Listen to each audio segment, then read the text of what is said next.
lembur nih dalam makin sore mendekati maghrib mode AI-nya itu aktif. Ya Pak, silakan disebutkan namanya. Jadi kan berdiri apa duduk Pak? Kalau duduk silakan duduk. Iya, soalnya di situ ya, saya lihat kameranya maksudnya. Jadi kan kalau di situ hanya nggak kelihatan depan. Ini udah mulai ya? Oke, silakan sebutkan namanya sama judulnya ya Pak. Oke, nanti langsung tanya. Perkenalkan, nama saya Muhammad Dali. Untuk judul tesis yang ingin saya angkat adalah model pembelajaran dalam 7 pembiasaan anak Indonesia hebat di pesantren Rodatul Hasaniyah. Metodologi Digadi. Bisa dijelaskan dulu apa model pembelajaran dalam 7 kebiasaan itu? Ini terkait dari waktu saya masih di aktif di elemen pendidikan, itu kebanyakan dari pemerintah hanya memberi kurikulum saja, tapi tidak ada pelatihan-pelatihan. Akhirnya banyak yang miskomunikasi dari beberapa sekolah yang tidak paham kurikulum yang diberikan pemerintah, termasuk 7 pembiasaan ini atau 7 KI. Jadi 7 KI ini masih belum terkenal, tapi sudah ada beberapa pelatihan dan beberapa sekolah yang sudah mengangkat 7 KI ini. Alhamdulillah, kalau paling enak kalau saya lihat di beberapa penelitian, itu kebanyakan yang diteliti adalah beberapa sekolah. Sedangkan 7 KI salah satunya adalah cara tidur. Akhirnya mau gak mau saya ambil paling gampang adalah pesantren, jadi bisa 24 jam. Karena dari beberapa peneliti terdahulu mesti harus ada kerjasama dengan orang tua atau warga. Untuk 7 KI sendiri dari beberapa pesantren sudah dilakukan Pak. Cuma sudah sesuai tidak dengan keinginan presiden yang terbaru ini atau dari menteri terbaru masih belum kita ketahui.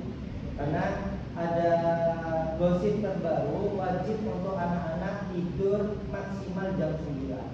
Sedangkan di pesantren belum tentu jam 9. Oke. Bisa dilihat halaman 5 ya. Di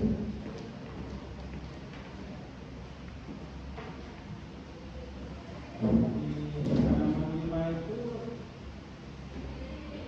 ini ada yang kurang dulu, paragraf musim menengah dalam kurung Kemdikbud telah menunjukkan gerakan ibu kegiatan anak Indonesia. Emang programnya programnya ini programnya Dari Kementerian Pendidikan. memang programnya Kementerian Pendidikan. Iya. Dari permintaan Presiden Prabowo sama wakilnya. Di sini seperti yang namanya dikatakan tadi itu, saya menjelaskan itu harusnya di sini juga alasan kenapa memilih pesantren sebagai lokasi peneliti harusnya juga dijelaskan supaya mempermudah peneliti untuk meneliti terkait dengan gerakan kebiasaan anak Indonesia. Nah di sini juga sepertinya di judul itu perlu ada kata gerakan, biar nggak bias gitu. Model pembelajaran dalam gerakan 7 kebiasaan. Karena nama programnya itu adalah ada kata gerakan 7 bukan pembiasaan, tapi 7 kebiasaan anak Indonesia hebat. Itu perlu direvisi.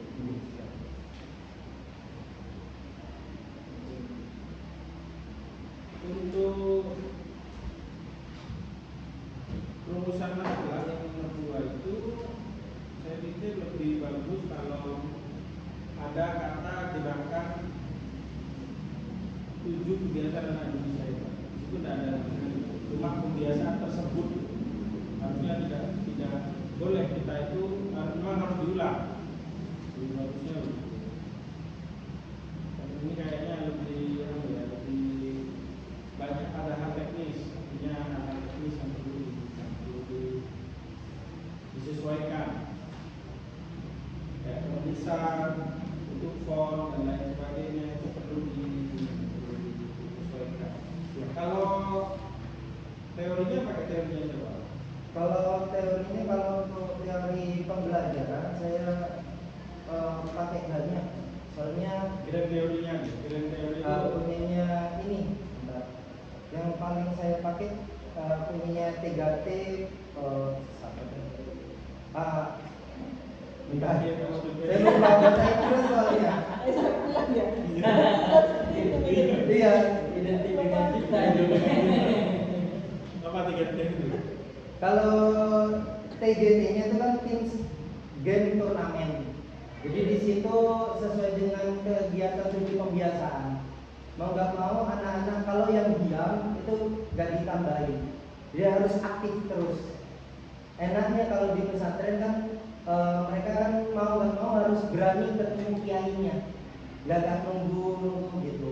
Itu yang paling saya inginkan. Cuma kalau di proposal saya mau nggak mau harus semua saya tunjukkan, karena ini cuma dari beberapa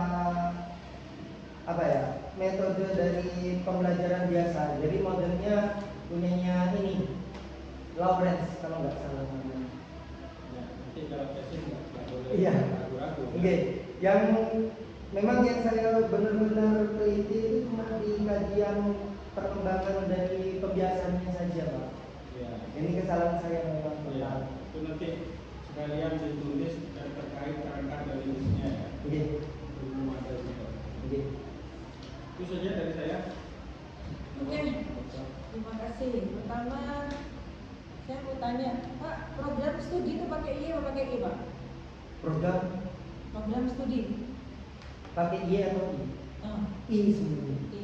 Kamu merasa nggak itu kalau salah? Aku keliru nanti study lagi bacanya. Di covernya itu loh, Pak, bagian depan bawah. Hah? Cover Apa? depan bawah. Oh, betul juga. Kemudian pakai footnote apa ingat, Pak? Dengan Pak. Saya pakai footnote. Ya footnote. Ya. Motonya nanti dikasih footnote ya. Ya? Motonya dikasih footnote. Oh, iya. Ini tanda tangannya Bung Maulul asli. Mana? Ini. Iya.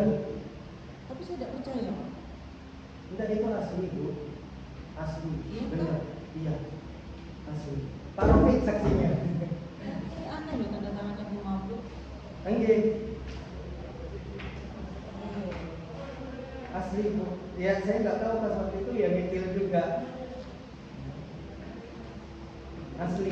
Karena Bung Maulul pas ini kalau tanda tangan pas rapat di bawah itu. Oh. Saya bareng sama Gus Fadil. Kan sempat ketemu panjenengan juga. Oke. Kemudian selanjutnya saya mau tanya, Pak, margin jenengan kayaknya bermasalah ya? Apa? Marginnya dari depan sampai belakang kayak yang ada yang kurang gitu. Marginnya itu nanti dilihat lagi ya, dicek ya. Terus Pak, coba jenengan buka halaman 2. Sudah. Kamu merasa nggak kalau teks Quran yang saya cantumkan di situ berantakan? Iya, Bu, beda. Maksudnya? Saya kurang paham nih, Bu. Kalau di sini laptop ini dia agak besar tebal, pas saya print jadinya kayak gini, terus halamannya juga berubah semua. Itu kan teknis ya, Pak. Iya. Maksud saya ini adalah hal yang tidak bisa ditawar. Betul. Kalau ayat Quran itu salah itu fatal. Kamu tahu nggak ini surat Qurannya, ayat Qurannya belepotan. Enggak. Jadi ke depan, ke belakang, ke tengah kocar kacir gitu. Enggak. Saya juga bingung pas di waktu nge-print itu, loh, kok berubah saya tiap bolak-balik di sini. Iya, maka dari itu kalau sudah tahu saat di print itu salah, maka harus diperbaiki, Pak. Bahaya nanti kalau misalnya dipublish. Ya. Jadi kan jenengan kan tahu kalau dari Word terus pindah ke C misalnya dan lain sebagainya 2008 ke 2010 atau 2010 ke 2008 dan lain sebagainya itu bisa ngaruh. Nah itu kalau sudah tahu seperti itu ya jangan diteruskan. Saya sadarnya dari konsumen. Iya ini semuanya aturannya boleh Iya, teruskan semua. loh. Iya. Dan semua tahu itu gitu dan itu dibiarkan. Nah itu bahaya itu. Kecuali kalau jenengan tidak sadar itu salah. Enggak. Sadarnya pas sudah ini, Bu. Kan saya kan ngeprintnya banyak. Maksudnya itu fotokopi kan. Saya pulang, alhamdulillah udah selesai. Terus kok yang pengen lihat, mau tak sombongin ke orang tua, kalian, oh ya kirim, ya apa ini dah?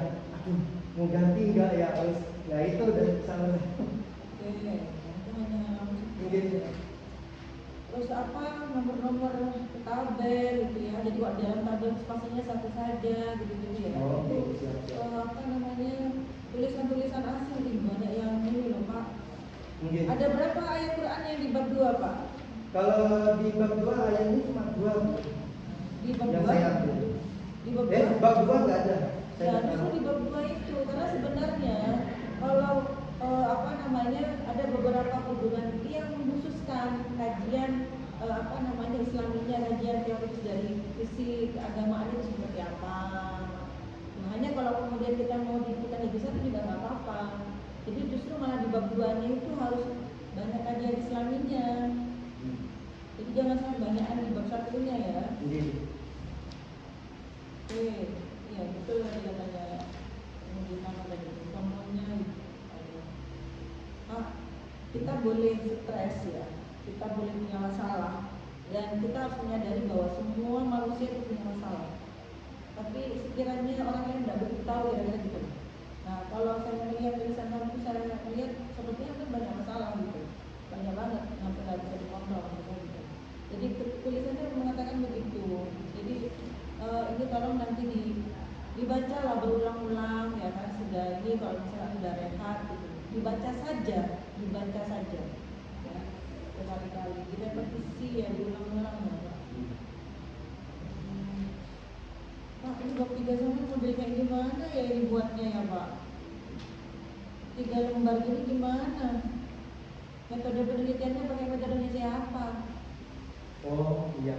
Ya, saya bertanya sekarang, di dalam metode penelitian itu ada berapa hal yang harus dijelaskan? Yang pertama metode yang diambil, kualitatif atau kuantitatif atau kedua-duanya. Terus cara pengambilannya, datanya yang harus diambil apa saja, itu yang harus dijelaskan. Ya, namanya itu apa saja Pak? Ada berapa bagian? Ada apa namanya pendekatan penelitiannya, jenis penelitiannya, kemudian sumber datanya, primer sekunder, teknik pengumpulan datanya, nggak ada teknik analisisnya, pengecekan keabsahan temuannya. Itu kan sekali deh Pak. Ya? Iya. Aduh, sakit semua saya ini Pak. Ya, lihat ini. Siap. Ini kelihatan kurang niat. Nanti kalau di tesis kalau kayak gini nggak bisa lulus ini dan Siap. ya. Iya. Oke, dan nanti referensinya minimal 75 lah ya. Iya. Ya, oke, terima kasih. Mungkin dari orang lainnya ada apa? Oke, cukup. Ini nanti setelah silakan ditutup Pak. Ya, ini nanti jadi bahan untuk revisi ya. Supaya kan jangan terlalu lama revisinya. Siap. Oke, karena ini masih banyak sekali yang harus diperbaiki. Silakan. Loh, ini kok boleh bilang Bu Mamlu ini?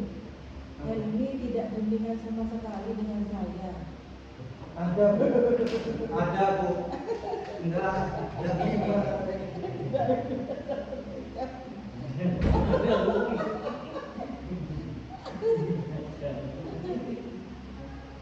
Ya, saya yang dipaksa bisa aja.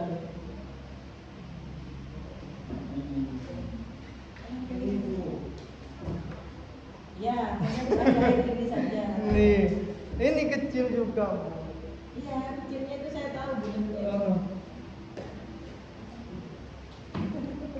Ya Allah, foto tak bawa.